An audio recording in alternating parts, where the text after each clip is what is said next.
Board परीक्षा हो चुका है, तो मंडी बोर्ड के कनिष्ठ सचिव और सचिव वाला जो पोस्ट था उसके लिए जो ये परीक्षा हुई है इसका कट ऑफ जानेंगे और साथ ही साथ कुछ आंसर्स भी जानेंगे। तो मैं हूं आपका दोस्त अमर और ये है मेरा चैनल ग्रेजुएट एकेडमी। तो दोस्तों वैसे तो परीक्षा बहुत ही अच्छा गया है और कट ऑफ की बात करें तो भाई थोड़ा सा आपको वेट करना पड़ेगा कट ऑफ के बारे में। सबसे पहले जानते हैं इसके आंसर। तो मेरे पास ये है कॉपी, ठीक है। कुछ कुछ पॉइंट्स पर बात करेंगे, जैसे कि आपका ये है भारतीय अर्थव्यवस्था एवं वाणिज्य। चलिए अब भी अपना कॉपी में चेक कर लीजिएगा।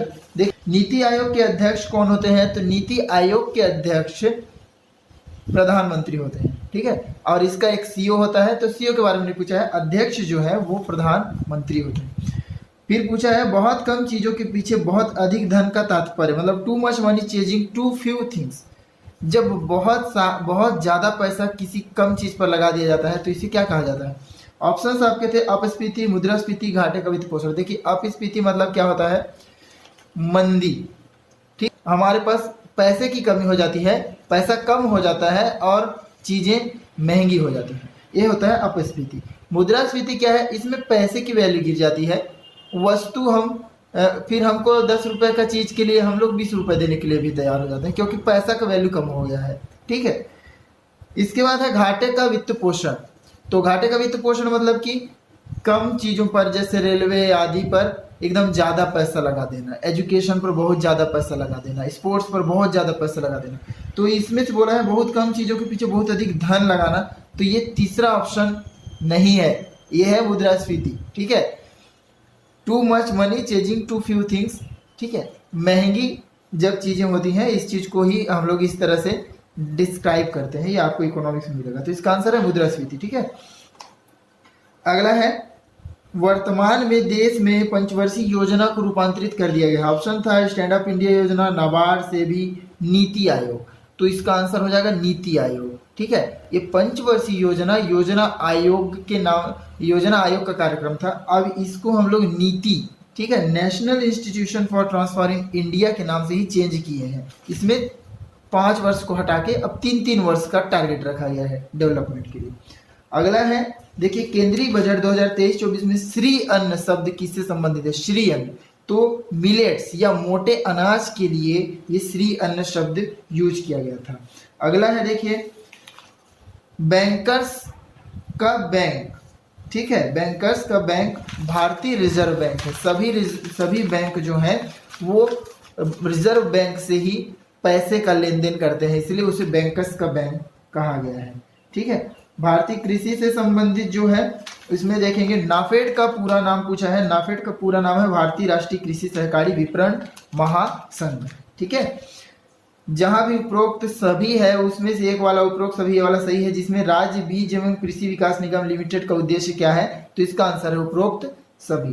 भारतीय किसान की सबसे बड़ी समस्या है संसाधन की अनुपलब्धता। ज्ञान की कमी, ऋण की कमी नहीं है, सबसे ज्यादा है संसाधन की अनुपलब्धता। इसके बाद है देखिए नाबार्ड जब बना था तो इसकी अध्यक्षता किसने की थी? तो बी शिवरमन ने इसकी अध्यक्षता की थी। किस वस्तु को एपेडा अधिनियम की सेकेंड लिस्ट में शामिल किया गया है? तो ये है आपका बासमती चावल। जो सुगंधित फसल है वो एपेडा के सेकेंड लिस्ट में आते हैं। ज्यादातर लोग मांस और मांस उत्पादकों या पोल्ट्री आदि को मार दिए होंगे, वो नहीं है, ये सब प्राथमिक है। सेकेंड लिस्ट में आपका है बासमती चावल। फिर है अर्ध मध्यम किसान की भूमि के जोत का आकार, तो ये होता है 2 से 4 हेक्टेयर, ठीक है। 2 से 4 हेक्टेयर अर्ध मध्यम किसान की भूमि जोत का आकार है। फिर पूछा है कि उर्वरक क्रांति, तो उर्वरक क्रांति को हम बोलते हैं भूरी क्रांति। भूरी क्रांति से संबंधित करते हैं उर्वरक क्रांति को, ठीक है। उसके बाद है आपका अगला ऑप्शन है देखिए एपेडा का मुख्यालय पूछा था, तो न्यू दिल्ली इसका आंसर है, ठीक है, नई दिल्ली। इसके बाद है कृषि लागत और मूल्य आयोग के पहले किस नाम से जाना जाता था? तो इसे पहले बोलते थे सीएपी या कृषि मूल्य आयोग, अभी इसको बोलते हैं सीएसीपी। पहले बोलते थे कृषि मूल्य आयोग। फिर आ जाते हैं छत्तीसगढ़ का सामान्य ज्ञान में। छत्तीसगढ़ के सामान्य ज्ञान में मनिहारी नदी को किस जलाशय परियोजना के नाम? राजीव गांधी परियोजना। राजीव गांधी परियोजना है भाई खुड़िया डैम को ही राजीव गांधी परियोजना कहा जाता है। और खारंग वाले को संजय गांधी।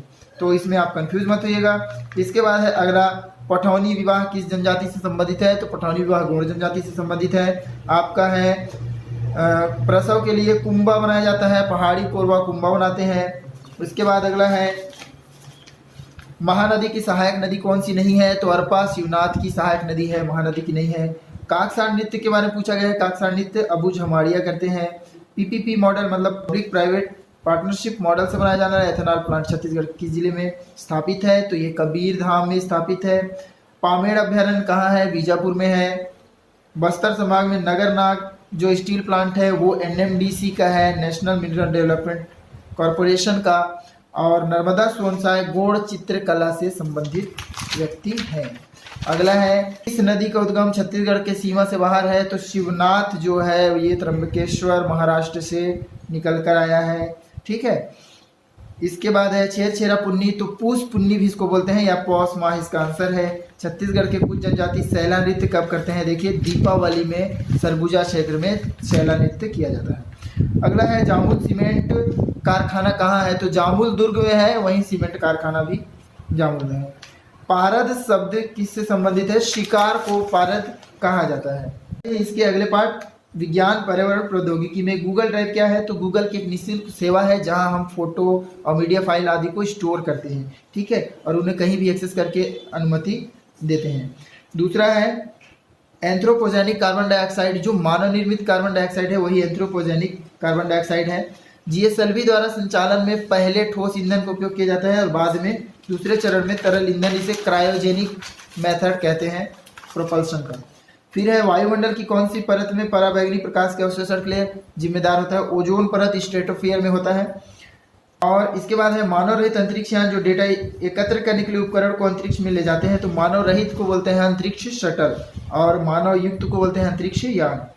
उसके बाद एक चिन्ह है जो कि गूगल शीट का चिन्ह है। फिर है, कार्बन डाइऑक्साइड को ग्रीन हाउस गैस क्यों कहा जाता है? क्योंकि यह ऊष्मा को अवशोषित करता है। तो इसका ऑप्शन सी है।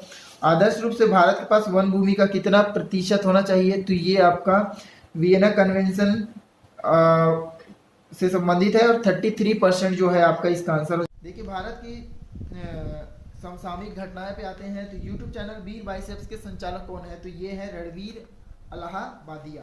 अगला है, प्रधानमंत्री विश्वकर्मा योजना, तो ये शिल्प और कारीगर लोगों के लिए है। फिर है, 29th एशियाई गेम में ई स्पोर्ट्स प्रतिस्पर्धा है। तो ये छत्तीसगढ़ का कौन सा व्यक्ति हांगहो चीन में शामिल हुआ था अध्यक्ष के रूप में? तो ये है स्नेहिल अहिरवार, जो कि भारत में प्रथम व्यक्ति है ऐसे बनने वाले। प्रधानमंत्री ने हाल में ही कौन सा बोर्ड स्थापित किया? तो ये क्वेश्चन आपके लिए है, आप पता करिए कौन सा है। जीएल इंडिया की बात करेंगे तो ये पैसिफिक, साउथ पैसिफिक ओशन या प्रशांत महासागर में मिला है जीएल इंडिया। अगला है, रामायण, राष्ट्रीय रामायण महोत्सव में तो अरण्य कांड को सबसे लंबा वर्ल्ड रिकॉर्ड बनाया गया था, उसका सबसे सर्वाधिक समय तक मंचन किया गया था। इसके बाद है, छत्तीसगढ़ी ओलंपिक का प्रथम संस्करण 2022 इसका आंसर है। ठीक है। फिर डिवाइन टाइडस नाम का जो ये ग्रैमी अवार्ड जिसे मिला है वो है रिकी रेज को डिवाइन टाइडस के लिए मिला है। तरला दलाल के जीवन पर आधारित चलचित्र तरला में मुख्य भूमिका हुमा कुरैशी ने निभाया है। फीडे ग्रैंड मास्टर सबसे छोटी आयु धारक हैं अभिमन्यु मिश्रा। ठीक है, ज़्यादातर लोग प्रज्ञानंद को मार दिए होंगे लेकिन ये गलत है, डी गुगेश भी नहीं है। इसका आंसर है क्या?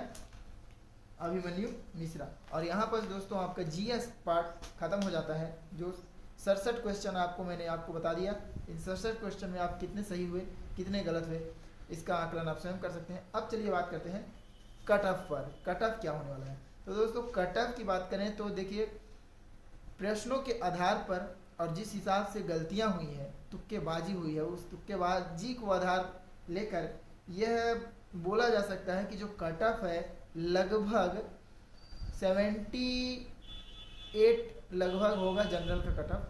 इससे ऊपर जाने का इसका संभावना बहुत कम दिखता है क्योंकि बहुत ज़्यादा लोगों ने इसमें माइनस मार्किंग तो हुआ ही हुआ है। साथ ही साथ प्रश्नों को देखकर इतना ज़्यादा मतलब मिक्स टाइप का इस टाइप का क्वेश्चन है कि यहाँ पास आपको गलती होने की संभावना बहुत ज़्यादा थी। आपको लगा होगा कि ए इसका आंसर ये है, आपने टिक किया, लेकिन वो नहीं होगा। ये आपको भी पता है, मुझे भी पता है। तो जो कट ऑफ है वो लगभग 78 प्लस होगा। और एसटी के लिए जो अगर मिनिमम जो कट ऑफ हम लोग बोलें तो वही आपका 73 लगभग आपका कट ऑफ हो जाएगा एसटी के लिए। अगर 73 प्लस है आपका तो आप अपने आप को सेफ समझ सकते हैं। दोस्तों वीडियो कैसा लगा, आपको कितना बेनिफिशियल लगता है मेरे साथ आपका वीडियो, मतलब ये वीडियो देखने के बाद आपको कितनी चीज़ें पता चली हैं, उन सब के लिए मैं चाहूँगा आप मेरे वीडियो को लाइक करिए, अपने दोस्तों के साथ शेयर करिए और इस चैनल पर बने रहिए। Thank you.